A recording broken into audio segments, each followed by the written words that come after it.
My parents left me stranded because of my unlucky birthday, and claimed my future would bring ruin years. Later they demanded forgiveness for a fortune, but the truth was waiting. I was born during a lunar eclipse, 32 years ago. That cosmic event branded me as cursed. Tonight, it felt like karma coming full circle. I'm Lauren, and I learned early that being born under a blood moon could turn your own family against you. My phone screen glowed with the text. "We need to talk. The whole family. It's important." My hands trembled as I set down my coffee mug in my office's break room. Evelyn, my best friend since college, noticed immediately. "You look like you've seen a ghost," she said, pulling up a chair beside me. "Worse, I heard from my mother." Evelyn's eyes widened. She knew everything. The years of being blamed for every family misfortune, the separate plates they made me eat from, the way they'd cross themselves when I entered a room. "What does Bridget want after all this time?" Evelyn asked, her voice tight with protective anger. I showed her the text. "Notice how she doesn't even say hello or how are you? Classic Bridget. You're not actually considering going, are you?" Before I could answer, Adrienne knocked on the break room door. "Lauren, the investors are ready for you in the conference room. Be right there," I called out, then turned back to Evelyn. "Remember when my mother told me I'd never amount to anything because the eclipse marked me? That I should be grateful if I could even hold down a job as a waitress?" Evelyn nodded, her jaw clenching. "Well, I'm about to close a deal that'll make this company worth 9 figures. Some curse, Lauren." Evelyn grabbed my hand. "You don't owe them anything." "I know." I stood up, straightening my blazer. "But maybe it's time they learned exactly what their cursed daughter became." The investment meeting went perfectly, but my mother's message haunted me throughout. That evening, I sat in my penthouse apartment, staring at old family photos I kept hidden in a drawer. There was Blair, my younger sister, always in the center, always wearing the best clothes. Zion, my older brother, deliberately standing apart from me in every shot, and my parents, Bridget and Leo, their faces tight with worry whenever I was nearby. My phone buzzed again. This time it was Blair. "Mom told me she messaged you. Please come. Things aren't good." I poured myself a glass of wine and walked to the floor-to-ceiling windows overlooking the city. The partial eclipse was visible now, the moon slowly disappearing into shadow. I thought about the last time I saw them, 10 years ago, when I left home with nothing but a backpack and determination. "You'll come crawling back," Leo had shouted after me. "No one will ever hire you. No one will ever trust you. The eclipse marked you." Another message buzzed through. "Lauren, it's Mom. We're meeting Saturday at 7 p.m. at the Grove restaurant. Please come. We need you." I laughed darkly at those last 3 words. Now they needed me. After years of treating me like I was radioactive, I called Evelyn. "They want to meet at the Grove," I said when she answered. "The restaurant you own?" Evelyn asked, surprise evident in her voice. "The very one." "They don't know I own it, of course. They probably chose it because it's the most expensive place in town, thinking they'd burden me with the bill." "Oh, this is too perfect," Evelyn chuckled. "What are you going to do?" I watched my reflection in the window, superimposed over the darkening moon. "I'm going to give them exactly what they want, a chance to see what their cursed daughter became. But first, I need to make some arrangements." "You're plotting something," Evelyn said, knowing me too well. "Let's just say Saturday night will be an eclipse they'll never forget." I took another sip of wine. "Call Adrian. We're going to need his help with this." After hanging up, I finally replied to my mother's text, "I'll be there." The response was immediate. "Thank you, Lauren. We have so much to discuss." I bet we do, I thought, watching the last sliver of moon disappear into darkness. They wanted to see me? Fine. But this time, I'd be the one controlling the shadow show. My phone lit up one final time, Adrian confirming he was on board with my plan. Perfect. Saturday night wouldn't just be a family reunion, it would be a reckoning. I raised my glass to the darkened moon, making a toast to the cosmic irony of it all. They'd spent my whole life treating me like a curse. Now they'd learned that their real mistake wasn't in believing in bad luck, it was in creating their own. The Grove's private dining room felt smaller than I remembered, despite being the one who'd designed it. My family filtered in one by one, their expressions a mix of desperation and forced smiles. I'd arrived early, choosing a seat that faced the door, wanting to watch their entrance like the performance it was sure to be. Bridget came first, her silver hair perfectly coiffed, but her designer bag noticeably worn. "Lauren, darling."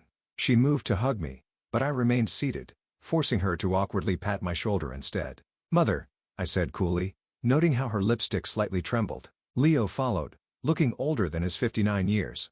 His once proud stance now stooped with what I assumed were the weights of his poor financial decisions. Blair slipped in behind him, beautiful as ever, but with dark circles under her eyes that makeup couldn't quite hide. Zion arrived last, checking his phone constantly as if he had somewhere more important to be. Well, Bridget clapped her hands together. Isn't this lovely? All of us together again. Let's skip the pretense, I said, watching the waiter I'd specially selected pour water into their glasses. Why are we here? Blair shifted uncomfortably in her seat. Lauren, can't we just catch up first? It's been 10 years. 9 years, 8 months, and 13 days, I corrected. But who's counting? Leo cleared his throat. You look successful, Lauren. Surprise, Dad? Now, Lauren, Bridget interjected. We know we've had our differences, but family is family. We've been thinking about you so much lately. Thinking about me or thinking about what I might be able to do for you? The waiter returned, distributing menus. I noticed how their eyes widened at the prices, exactly as I'd predicted. Order whatever you'd like, I said sweetly. I'm quite familiar with the menu. Zion finally looked up from his phone. Right. You work in restaurants or something now? Or something. I smiled, taking a sip of water. Bridget leaned forward, her voice dropping to a whisper. That's actually part of what we wanted to discuss, dear.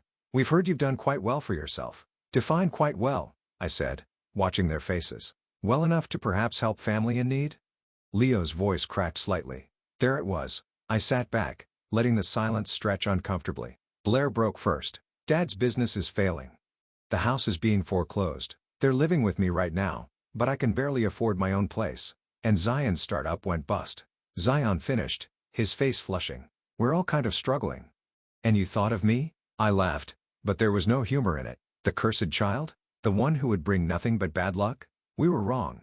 Bridget reached for my hand across the table. I pulled back before she could touch me. We were so wrong, Lauren, about everything. Wrong about what exactly? About making me eat in the kitchen while everyone else had dinner at the table? About refusing to attend my high school graduation because it fell on a full moon? About telling every potential friend that I was marked by evil? Leo's face darkened. We were trying to protect the family. You were protecting yourselves from your own daughter. My voice rose slightly, causing heads to turn at nearby tables. I took a deep breath, regaining composure. Please. Bridget's eyes welled with tears. We need help. We're family. I stood up slowly, smoothing my dress. You know what? You're right. We are family, and family should know everything about each other. So before we discuss any kind of assistance, I think we should have another meeting. Tomorrow night, same time. But Lauren, Blair started. Tomorrow night, I repeated firmly. I'll text you the address, and then you'll learn exactly what your cursed daughter has been up to these past 10 years. We'll be there, Bridget said quickly, hope flickering in her eyes. I walked to the door then turned back. Oh, and don't worry about the bill tonight. It's been taken care of. As I left, I heard Zion ask, how can she afford this place? I smiled, pulling out my phone to text Adrian. They took the bait. Tomorrow night, we show them everything. His response came quickly. The presentation is ready. They won't know what hit them. Walking to my car, I looked up at the night sky. The moon was full now. No eclipse in sight. Tomorrow, I'd show them that the only real curse in our family was their own blindness. And unlike an eclipse, this revelation wouldn't be temporary. Are you sure you want to show them everything? Evelyn asked, helping me set up the conference room for the evening's revelation. Once you do this, there's no going back. I adjusted the projector screen, making sure it was perfectly centered. They need to see what their cursed daughter built while they were busy avoiding my shadow.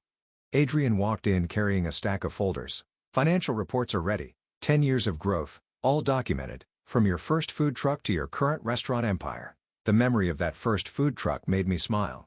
Remember how we started, Evelyn? $200 in my pocket and your grandmother's recipe book. And now look at you. She gestured around the sleek corporate headquarters. 15 restaurants across 3 states and the Grove franchise about to go national. Adrian began placing the folders at each seat around the conference table. Don't forget the cooking show deal that's being finalized next week. My phone buzzed. A text from Blair. Where exactly is this place? It looks intense. I sent her the lobby code, then turned to Adrian. Show me the presentation one more time. He dimmed the lights and started the slideshow. The first image appeared, me at 22, standing proudly beside my food truck. Lucky Moon Cuisine painted on its side in bold letters. The irony of the name still gets me. Evelyn chuckled. The presentation continued. Newspaper clippings of my first restaurant opening, magazine features about the youngest restaurateur in the city's history, photos of celebrity clients, revenue charts showing exponential growth. Stop there, I said, pointing to a particular slide. Make sure this one stays up longer than the others. I want them to really see those numbers. Adrian nodded, making the adjustment. They're going to be shocked when they realize you could buy their foreclosed house 10 times over without blinking. The security desk called up. My family had arrived. I straightened my blazer and took a deep breath. "Places everyone," I said. "It's showtime." Their faces as they entered the conference room were priceless. Bridget's mouth fell open at the floor-to-ceiling windows overlooking the city. Leo's eyes darted around, probably calculating the cost of everything he saw. Zion looked like he'd swallowed something sour. Only Blair seemed genuinely impressed. "Lauren, what is this place?" "This," I gestured around, "is my office. Please take a seat." They sat down awkwardly, looking out of place among the pristine modern furniture and state-of-the-art technology. "Before we discuss any financial arrangements," I said, standing at the head of the table, "I want to show you exactly what I've been doing since I left home." Adrian dimmed the lights again and started the presentation. The food truck photo appeared, and I heard Bridget gasp. "You ran a food truck?" Leo's voice dripped with disdain. "I owned a food truck," I corrected him, "the first of many businesses." The slides continued. With each image, each headline, each growth chart, their expression shifted from confusion to disbelief to dawning realization. When the Grow franchise slide appeared, Zion stood up so quickly his chair rolled backward. "Wait, you own the Grove where we ate yesterday?" "I own all 15 Groves," I said calmly, along with several other restaurant concepts across the country. Bridget's hand trembled as she reached for her water glass. "But how? You were supposed to be cursed," I finished for her. "Unlucky? A burden on the family?" I walked around the table slowly. "Turns out the only curse was the one you created with your own superstitions and cruelty." Adrian advanced to the final slides: my net worth, property holdings, and future projections. The numbers were impossible to ignore. Leo's face had gone pale. All this time," I confirmed, "while you were warning people away from me, I was building an empire. While you were ashamed of your cursed daughter, I was being featured in Forbes. While you were living in fear of my bad luck, I was creating my own fortune." Blair started crying softly. "Lauren, I'm so sorry. We were so wrong." "Yes, you were," I said, turning the lights back on. "And now you've come asking for money from the very daughter you threw away." "We didn't throw you away," Bridget protested weakly. "Really?" I opened one of Adrian's folders and pulled out a photo. "This is from my college graduation. Notice how none of you are in it? Or this one from my first restaurant opening? Or my 30th birthday?" The silence in the room was deafening. "So," I closed the folder with a sharp snap. "Now that you know exactly who you're asking for help, let's talk about what you really came here for." I sat down at the head of the table, feeling the weight of a decade of success behind me. "Tell me, what makes you think you deserve a single penny of your cursed daughter's fortune?" The silence stretched like a rubber band about to snap. Bridget dabbed at her eyes with a tissue while Leo stared at his hands. Zion kept glancing between the presentation screen and me, as if trying to solve a complex equation. Blair broke the tension first. "We don't deserve anything from you, Lauren. What we did, what we allowed to happen, it was wrong." "Blair," Bridget hissed. "Don't know, Mom." Blair's voice cracked. "I've carried this guilt for years. Do you know what it was like watching you isolate my sister? Making her eat alone? Telling my friends she was dangerous?" I hadn't expected this from Blair. She'd always been the golden child. The safe one. The lucky one. "You were just a child," Leo started to say. "I was old enough to know it was wrong." Blair shot back. "And I did nothing. I just watched and stayed quiet because I was scared you'd turn on me too." Adrian cleared his throat. "Should I give you all a moment?" "No," I said firmly. "Stay. You and Evelyn are my real family now. You've earned your places at this table." Zion finally found his voice. "So that's it? You brought us here just to rub your success in our faces?" "Actually," I pressed a button on the remote bringing up new slides. "I brought you here to show you exactly what you're asking for." The screen displayed their financial records, Leo's failed business ventures, Bridget's maxed-out credit cards, their mortgage defaults, and Zion's bankrupted startup. "How did you get these?" Leo demanded, face reddening. "I had my team do their due diligence before this meeting. You owe nearly $2 million collectively. The house goes to auction next month. Zion's creditors are getting impatient, and Mom's secret gambling habit isn't so secret anymore." Bridget gasped. "That's private." "Nothing's private when you come asking for money," I replied coolly. "Did you really think I wouldn't investigate before this meeting? You had no right." Leo stood up, trying to summon his old authority. "I had every right, just like you had every right to treat me like a pariah for 32 years. Sit down, Dad." To everyone's surprise, he did. "Here's what's going to happen," I continued, sliding folders across the table. "Inside each of these is a proposal, different for each of you, based on what you actually need, not what you want." They opened the folders cautiously, like they might contain snakes. "Blair, yours is a small business loan with reasonable terms. Your art gallery idea isn't bad, but you need proper funding and mentorship." Blair looked up, shocked. You knew about that? I know everything. Zion, yours is a job offer. Your coding skills are solid, but you're a terrible businessman. My tech division needs programmers. You'd hire me? Zion's voice was small.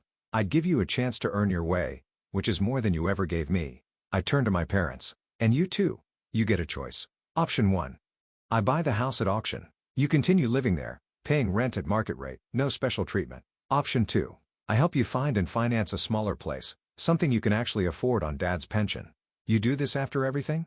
Bridget whispered. Not for free, I said firmly. Each of these offers comes with conditions. First, you attend family counseling, separately and together. Second, you acknowledge publicly how you treated me, including to our extended family who believed all your superstitious nonsense.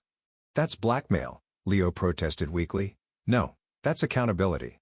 Third condition, these offers are one-time only. You mess up, miss payments, skip therapy, break the contracts, it's over, forever. Evelyn placed a supportive hand on my shoulder as I stood up. You have 24 hours to decide. The contracts are with my lawyers. Oh, and one more thing. I walked to the door, then turned back. That lunar eclipse you blamed for cursing me, it's actually considered a symbol of revelation when hidden truths come to light. Funny how that worked out, isn't it? I left them sitting there, staring at their folders, their futures, their failures. Adrian and Evelyn followed me out. That was intense, Adrian said once we were in my office.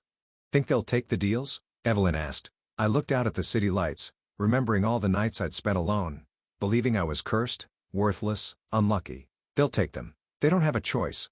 And are you ready for what comes next? Evelyn's question hung in the air. You mean, am I ready to have them in my life again, under my terms? I turned to face my true family, the friends who'd stood by me when blood relatives wouldn't. I'm not doing this for them. I'm doing it for me. Sometimes, the best revenge isn't cutting people off. It's showing them exactly what they missed out on, one day at a time. Through the conference room windows, I could see them still sitting there, reading through their folders, their faces painted with the harsh light of consequence. The next morning, Blair showed up at my office unannounced. Her eyes were red-rimmed, and she clutched her proposal folder like a lifeline. Your assistant wouldn't let me in without an appointment, she said, hovering in my doorway. I told her I'm your sister, but being my sister doesn't mean automatic access anymore, I finished, gesturing for her to sit. What do you want, Blair? She sank into the chair across from my desk. I stayed up all night reading this proposal. It's more than generous. It's business, I corrected her. Nothing more. Mom and Dad stayed up fighting about it, she continued. Dad wants to reject it, says it's humiliating. Mom's desperate to accept. Zion's already signed his contract. That surprised me. He has dropped it off at your lawyer's office first thing this morning. Said something about being tired of failing on his own. I leaned back in my chair, studying my sister's face. The perfect daughter now looked haunted, worn. What about you? I asked. Have you decided? Blair pulled out the contract already signed. I have questions first. Real ones, not excuses like Mom and Dad are making. Go ahead. Why did you include a clause about me teaching art to underprivileged kids? Because you're talented, Blair. And because those kids need someone who understands what it's like to watch others get all the chances. She flinched. I deserved that. Yes, you did. Lauren. Blair's voice cracked. Last night after everyone left, I went through my old diaries. Every time I wrote about you, it was always with this mixture of guilt and relief. Relief that they focused their superstitions on you instead of me. Touching, I said dryly. No, let me finish. She straightened up. I was a coward. I watched them destroy your childhood because I was grateful it wasn't mine they were destroying. But you know what the crazy thing is? You're the only one of us who actually made something of yourself. My office door opened and Evelyn walked in, stopping short when she saw Blair. Sorry, she said. Didn't know you had company. It's fine. I waved her in. Blair was just leaving. Actually, Blair stood up. I wanted to say one more thing. I know you're doing all this to prove a point, to show them they were wrong, but I think you're also doing it because somewhere deep down, you still care what happens to us. You're wrong, I said flatly. Am I? You could have just told us no. Instead, you created customized proposals that actually give us chances to improve our lives. That's not revenge, Lauren. That's responsibility. Something Mom and Dad never showed us. Evelyn moved to stand beside my desk, her presence as silent support. The contracts need to be signed by 7 tonight, I reminded Blair. All or nothing. If Mom and Dad don't agree, all deals are void. I know. Blair headed for the door, then paused. For what it's worth, I'm sorry. Not because I need your money, but because I failed as your sister. I hope someday you can forgive me. After she left, Evelyn perched on my desk. She's right, you know. You could have just shut them down. Don't you start? I warned. My phone buzzed. A text from Adrian. Zion just showed up at IT for orientation. He actually seems eager to prove himself. Another message came through. This one from my lawyer. Your mother and father are here. They want to discuss terms. Well, Evelyn said, reading over my shoulder. Looks like they're all falling in line. They're desperate, I replied. Desperate people will agree to anything. Maybe. Or maybe they're finally realizing what they lost was worth more than what they're gaining. I stood up, gathering my things. I need to get to the lawyer's office. Want to watch my parents squirm? Lauren, Evelyn caught my arm. Just be careful. Not of them, of yourself. Revenge can become its own kind of curse. This isn't revenge, I said, echoing Blair's words. It's responsibility. They taught me I was cursed, but I learned I was capable. Now it's time they learned the same lesson. As we rode the elevator down, I thought about Blair's words. Was I doing this because I cared? Or was I simply proving that their curse had backfired, turning their supposed bad luck charm into their only chance at salvation? Either way, I was about to watch my parents sign away their pride in exchange for security, and somewhere in the universe, I imagined that blood moon I was born under was laughing at the irony of it all. The law office felt too small for all the history crammed inside it. My parents sat across the conference table, looking like deflated versions of the people who once towered over my childhood. Bridget's hands shook as she reached for the contract. Leo stared at the table, his jaw clenched. Before you sign, I said, let's be clear about what this means. You'll keep the house, but it's my house. You'll live there, but under my terms. One missed payment, one broken rule, and you're out. We understand, Bridget whispered. Do you? I leaned forward. Because this isn't just about money.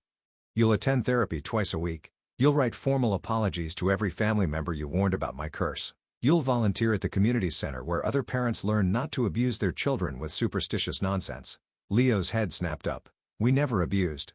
Making a child eat alone for 16 years isn't abuse? My voice could have frozen fire. Telling her she can't attend her grandmother's funeral because it might curse the ceremony isn't abuse? Try saying that in therapy, Dad. See how it goes. The lawyer, Miss Parker, cleared her throat. Shall we proceed with the signatures? Bridget picked up the pen, but Leo grabbed her wrist. Wait, I need to know something first. He finally met my eyes. Why are you really doing this, Lauren? Because I can? I replied coldly. No. He shook his head. You could destroy us completely. Instead, you're offering a chance with conditions that seem designed to fix things. Why? Maybe I want you to live with a daily reminder that your cursed daughter owns everything you have. Maybe I want you to feel what I felt, dependent on someone else's mercy. Bridget started crying softly. We were wrong, Lauren. So terribly wrong. Save it for therapy, I cut her off. Sign or don't sign. I have a business to run. They signed. The moment the papers were finalized, my phone buzzed. A text from Adrienne. Zion's first day went well. Kid actually has talent when he's not trying to be the boss. Another message followed. This one from Blair. First art class scheduled for next week. Thank you, Lauren. The papers will be processed by morning, Miss Parker said, gathering the documents. The first therapy session is scheduled for Thursday. We'll be there, Bridget said quickly, too quickly. Of course, you will. I stood up. Because if you're not, you'll be looking for a new place to live by Friday. Lauren, Leo called as I reached the door. The lunar eclipse, the night you were born. I turned back. Yes? I was the one who started it all. The superstition. Your mother just followed my lead. I was scared. Scared of having a daughter born on such a dark night.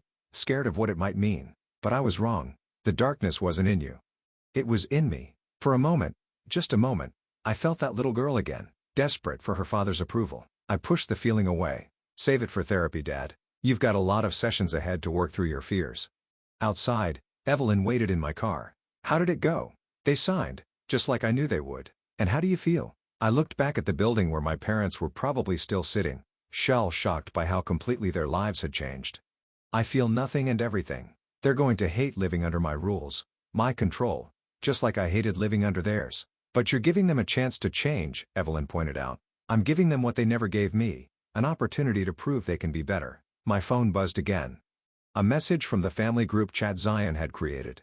Zion, first day done. Lauren's company is incredible. Blair, art supplies arrived for the classes. Still can't believe this is happening. Bridget, we signed. Lauren, thank you for not giving up on us completely. Leo, we'll do better this time. I promise. I didn't respond. Promises were easy. Change was hard. They'd learned that in therapy. Take me back to the office, I told Evelyn. I need to check on Zion.